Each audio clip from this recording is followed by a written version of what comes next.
Peace to you, my friends. Scientists have reported that since the start of the stay-at-home order, they have detected a significant drop in the world's ambient noise.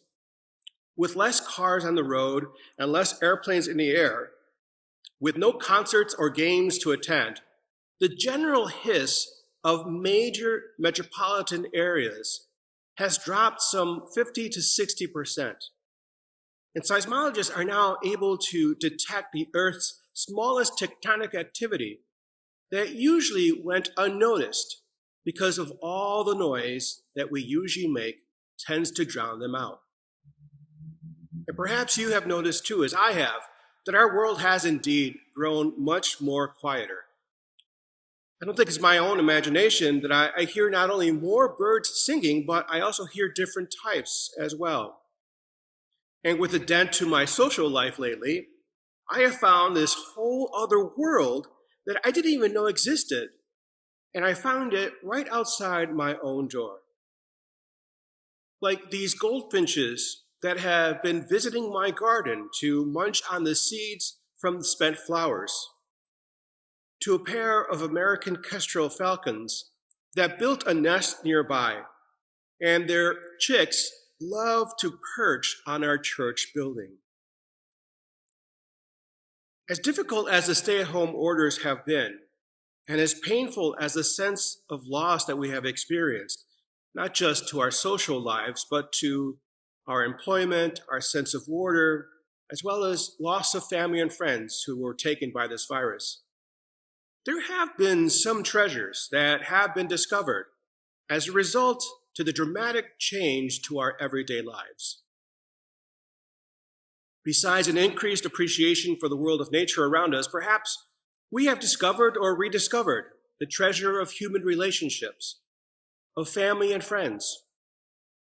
Some of our family and friends we have not seen for 4 months now, either because they are in the at-risk population or were unable to travel to visit them.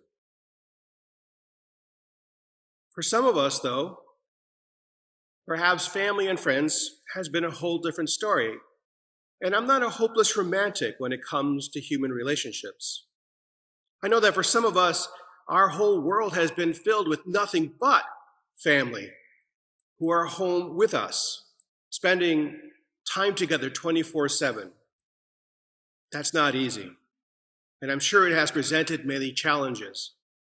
But even so, we know that the alternative to live our lives without family and friends is unthinkable.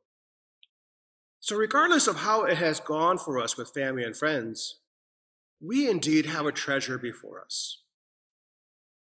In the first reading, God promises to give Solomon anything that he would ask for. And of all the things that Solomon could have asked for himself, like power, riches, and glory, he asked God for an understanding heart that can distinguish between right and wrong. For Solomon, the buried treasure that Jesus spoke of in the gospel is an understanding heart that would help him to judge and to lead God's people. Amongst the various buried treasures we have discovered over these last few months, I hope that we can also recognize the treasure of an understanding heart that God has given to all of us. This treasure of an understanding heart is what leads us to discovery of other treasures, like the gift of nature and the gift of family and friends. An understanding heart imparts wisdom on us so that we can indeed distinguish all the good that exists in our world. And just as was the case with Solomon, an understanding heart also helps us to discern all the wrong that does exist in our world. In this pandemic, our hearts have had to ponder all the injustices that this virus and racial hatred has uncovered in our world. We've seen how this pandemic has revealed the chasm that exists between the haves and the have-nots, between those who can afford proper medical care and those who can't. Our understanding hearts know that this is wrong, We've also seen racial tensions reach a boiling point over the last couple of months.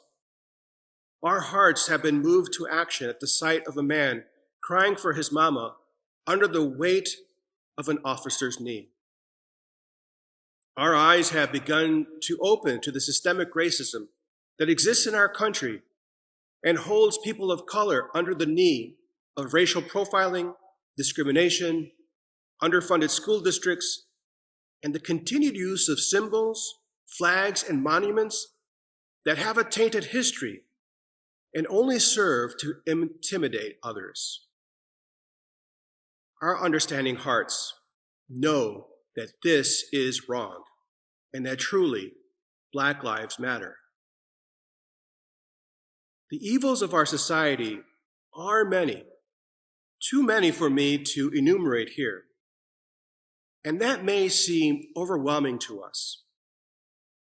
And while that might be true, we should never lose heart because of the buried treasure that lies deep in each and every one of our hearts. And this is the treasure of our faith. This is the treasure of our relationship with Christ. This is the relationship that engenders understanding hearts.